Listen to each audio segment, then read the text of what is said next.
포기하지 않는 과부라는 제목으로 함께 설교 나누겠습니다. 어, 여러분, 한 주간 어떻게 지내셨나요? 많은 비가 한꺼번에 내려가지고 비 피해를 입으신 분들이 새맘에도 계신데 어서 속히 회복되길 기도하겠습니다.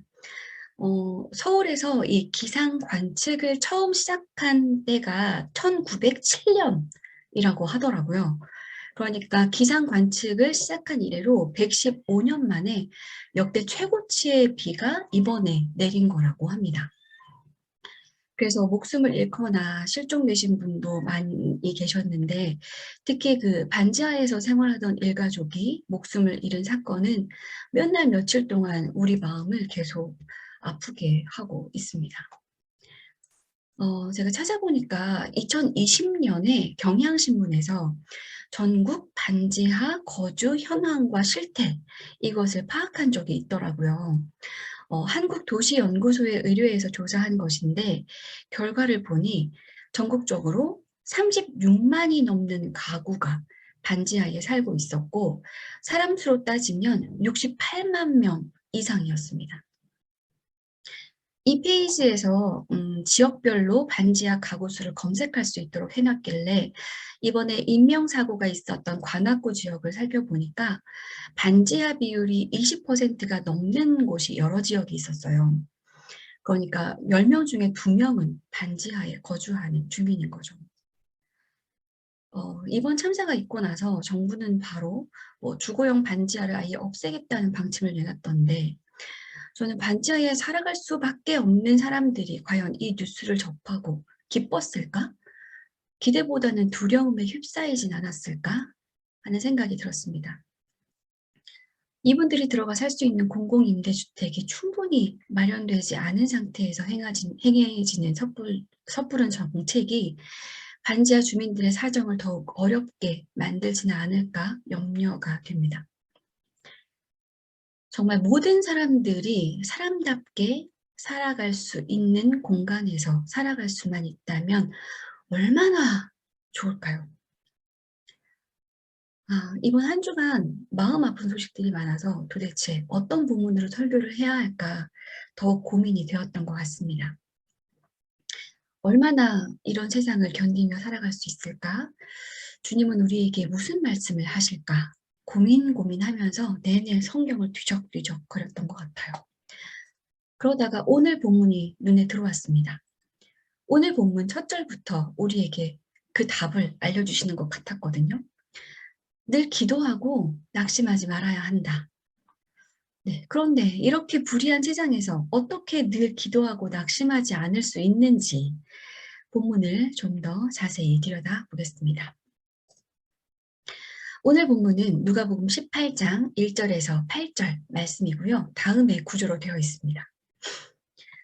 1절은 비유의 목적을 말하고 2절부터 5절까지는 과부와 재판관의 비유 단락이 있고, 그리고 6절에서 8절은 주님의 당부가 이어집니다. 과부와 재판관의 비유는 4절밖에 안 되는 짧은 비유인데요. 여러분이 다 잘 알고 계시는 거예요. 그거 있잖아요. 좀 전에도 읽었지만 과부가 매일 재판관을 찾아대서 졸라댔더니 재판관이 들어주었다. 그러니 우리도 매일매일 하나님께 간구하자. 응답될 때까지 기도하자. 뭐 이런 식으로 교회에서 자주 설교가 되는 본문인데요. 뭔가 하나님께 간절히 기도해야 하는 기도 제목이 생겼을 때 찾아서 읽게 되는 본문이기도 합니다. 요즘 특히 이런 기도를 하는 시즌 아니겠습니까?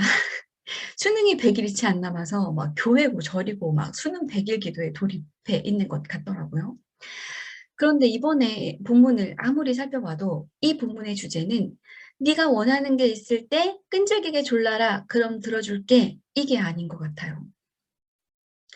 잘 보세요. 우리는 본문에서 이 2절에서 5절까지 있는 요 비유, 우리에게 잘 알려진 비유에만 집중하느라 막상 예수님의 말씀인 1절과 6절에서 8절은 그냥 흘려보내기 쉬운데, 사실 여기에 예수님께서 진짜 하고 싶으신 말씀이 들어있는 것입니다.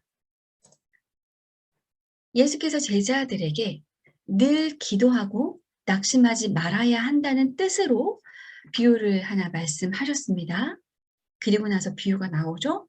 그런 다음에 주님께서는 너희는 이 불의한 재판관이 하는 말을 귀담아 들어라. 하나님께서 자기에게 밤낮으로 부르짖는 택하신 백성의 권리를 찾아주시지 않으시고 모른 채 하고 오래 그들을 내버려 두시겠느냐. 내가 너희에게 말한다. 하나님께서는 얼른 그들의 권리를 찾아주실 것이다. 그러나 인자가 올 때에 세상에서 믿음을 찾아볼 수 있겠느냐. 자, 이렇게 이 단락이 끝나는 거예요.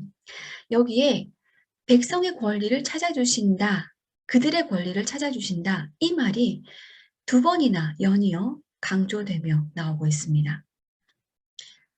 하나님은 백성의 권리를 찾아주실 거야. 포기하지 말고 낙심하지 말고 기도해라 라고 말씀하시는 게 주된 내용입니다. 그럼 이 권리를 찾아주신다라는 말은 과연 무엇일까요?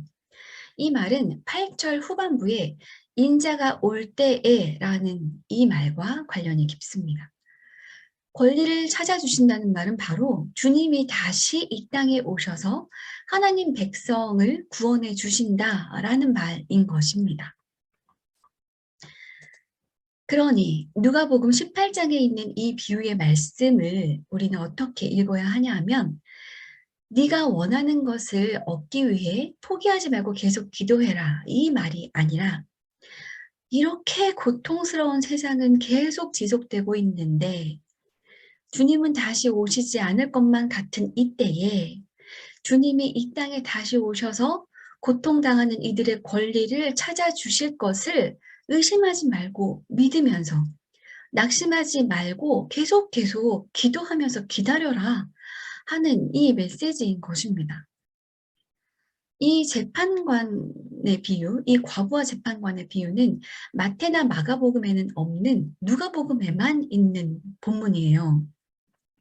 원래 누가복음의 특징이 무엇인지 아십니까? 원래 우리가 알고 있기로는 누가복음은 어린이들, 가난한 자, 세리와 죄인, 여인, 사마리아인, 이방인들 이런 비주류의 사람들의 관심이 많은 복음서라고 우리가 알고 있는데 그것과 함께 이 기도라는 주제에 관심이 많은 것도 누가의 큰 특징 중에 하나입니다. 오트라는 학자가 있는데요. 이 사람은 누가가 이렇게 기도에 대한 관심이 많은 것은 참된 경건에 대한 관심도 아니고 이 신자들의 간구를 들어주시는 하나님의 선하심을 강조하는 것도 아니고 항상 기도하라라고 하는 이 권면 자체에 있다라고 보았어요. 그가 이런 결론을 내리게 된 이유는 뭐냐 하면 그 근거는 누가가 지금 당면한 가장 절실한 문제를 주님의 재림 연기로 인한 교회의 절망으로 보았기 때문입니다. 자, 예수님께서 순환당하시고 돌아가셨다가 사흘 만에 부활하시고 승천하셨어요. 그래서 사람들은 주님께서 곧 다시 오셔서 이 악한 세상을 다 끝장내버리고 하나님 백성의 모든 권리를 되찾아 주실 거라고 굳게 믿고 있었거든요. 그런데 10년이 지났어요. 20년이 지났어요. 30년이 지났어요. 이제 그 지점에 누가복음이 있는 거예요. 이렇게 지나도 자신들이 기대했던 그 날은 오지 않는 거예요. 이 사람들은 지금 주님의 재림이 지연되고 있다는 이 풀기 어려운 문제에 당면에 있는 것입니다. 예수님은 다시 오시지 않고 불의한 세상은 계속되고 예수님을 가까이서 따르고 예수님의 복음을 전하던 이들은 다 예수님처럼 고난당하고 죽어가는 것을 지켜보는 이 사람들의 심정은 어땠을까요? 누가가 당면한 문제는 어떻게 이 세상의 시련 가운데에서 교회가 살아남을 것인가? 언제가 될지 모르는 주님의 재림을 어떻게 붙들고 살아낼 것인가 하는 거였습니다. 누가는 이 문제에 대한 해결책을 낙심하지 말고 끊임없이 기도하는 것으로 제시하고 있고 과부와 재판관이라는 주님의 비유를 중요하게 다루고 있는 것입니다. 사실 이것이 당시 교회가 보존되고 유지될 수 있었던 유일한 방법이었습니다. 자, 이런 누가의 배경을 머릿속에 잘 기억하면서 이제 과부와 재판관의 비유를 살펴보도록 하지요. 자, 2절부터 5절입니다. 어느 고을에 하나님도 두려워하지 않고 사람도 존중하지 않는 한 재판관이 있었다. 그 고을에 과부가 한 사람이 있었는데 그는 재판관에게 줄곧 찾아가서 내 적대자에게서 내 권리를 찾아주십시오 하고 졸랐다. 그 재판관은 한동안 들어주려고 하지 않다가 얼마 뒤에 이렇게 혼자 말하였다. 내가 정말 하나님도 두려워하지 않고 사람도 존중하지 않지만 이 과부가 나를 이렇게 귀찮게 하니 그의 권리를 찾아주어야 하겠다. 그렇지 않으면 그가 자꾸만 찾아와서 나를 못 견디게 할 것이다. 이렇게 비유가 끝납니다. 자, 어느 고을에라는 요 말은요, 사실 고을이라기보다는 막 원님 사는 고을이라는 느낌이 들잖아요. 그 고을 아니고 사실은 도시라는 말이 더 적합합니다. 여기에 사용된 단어가 폴리스거든요. 폴리스가 영어인 줄 아셨죠? 헬라어예요. 그 헬라어 폴리스는 작은 유대인 마을보다는 인구가 좀 더 많이 밀집되어 있는 중심지를 말합니다. 자, 고을보다는 도시, 북적북적한 도시를 떠올리시면서 이방인들의 도시를 떠올리시면서 본문에 접근하시는 것이 좋겠습니다. 유대인들이 사는 작은 마을이었다면 율법학자, 바리새인, 서기관들 같은 이런 사람들이 율법 해석을 하면서 크고 작은 사건에 관여를 했을 테고 정식 소송 사건 같은 경우에도 사내들인이나 장로들이 판결했을 거예요. 그런데 이 도시는 로마 제국의 영향권 하에 있는 이 도시는 아무래도 이방인들이 있는 데였을 테고 그리고 유대 법정이라기보다는 이방인 법정이었겠고 이 재판관도 유대인이 아니라 이방이었을 것입니다.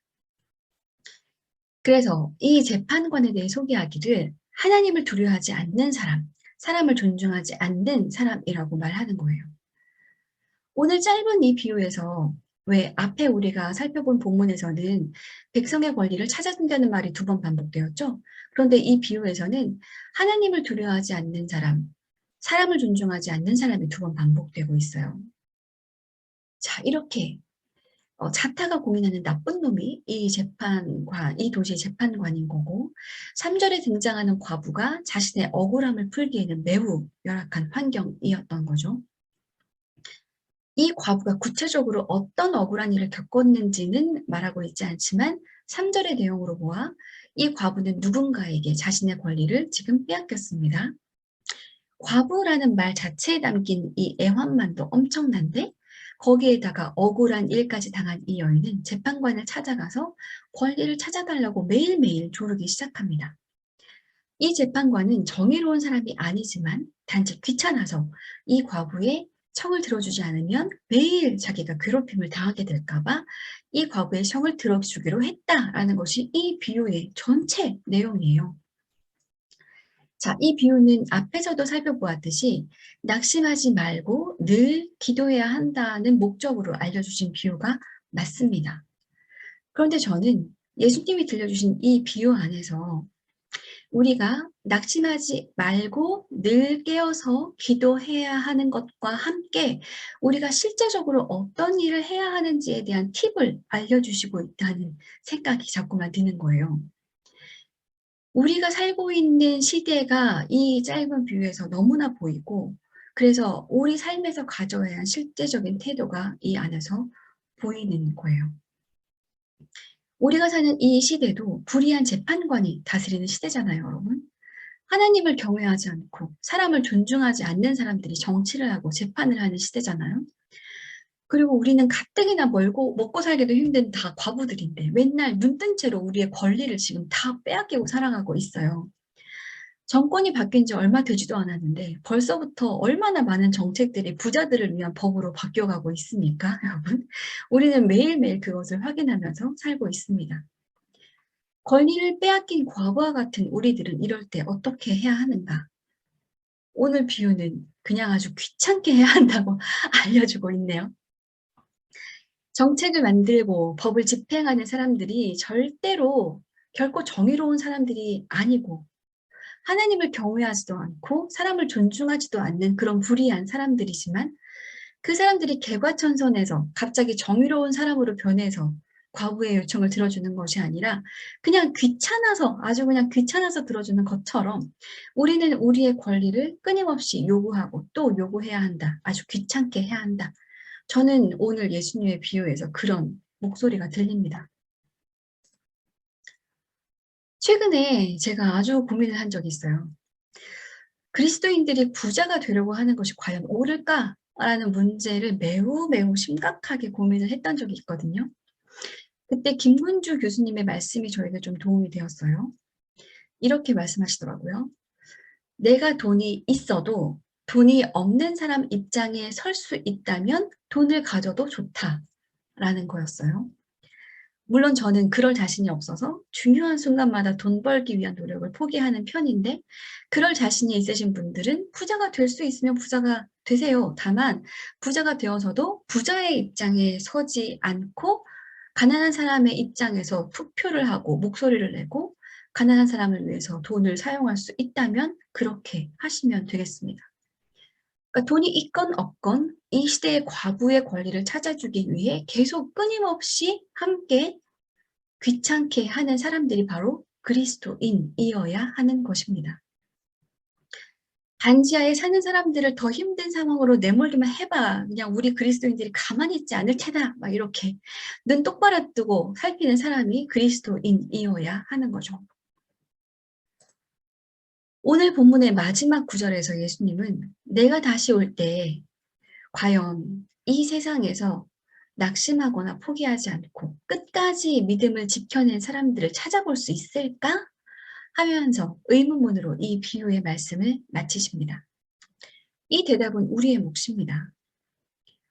불의한 세상에 살아가지만 주님의 나라가 이 땅에 임할 것을 포기하지 않고 분명히 믿으면서 낙심하지 않고 늘 기도하면서 불의한 재판관을 귀찮게 하는 우리 모두가 되기를 주님의 이름으로 축원합니다. 함께 기도하겠습니다. 불의한 세상을 누구보다 슬퍼하시고 계실 하나님께 마음을 모아 기도합니다. 불의하고 사악한 세상을 살면서 비통한 소식을 접할 때마다 마음이 괴로워서 어찌할 바를 모르겠습니다. 하나님을 두려워하지 않고 사람을 존중하지도 않는 사람들이 이 사회를 악한 길로 이끌어갑니다. 주님, 권리를 빼앗긴 과부와 같은 이들을 불쌍히 보시고 이곳을 고쳐주십시오. 빼앗기고도 빼앗긴 줄 모르고 사는 사람들이 자신의 권리를 되돌려 받을 수 있는 세상이 되게 하여 주십시오. 하나님의 나라가 이 땅에 속히 임하길 간절히 기도합니다. 저희가 가진 이들이건 가지지 못한 이들이건 그리스도인이라면 마땅히 가지지 못한 이들과 함께 해야 함을 알게 하시고 과부의 권리를 위해 사회를 귀찮게 하는 저희 모두가 되게 하여 주십시오. 낙심하지 않고 포기하지 않고 늘 기도하며 하나님 나라를 꿈꾸며 살아가겠습니다. 다시 오실 주 예수 그리스도의 이름으로 기도드립니다. 아멘.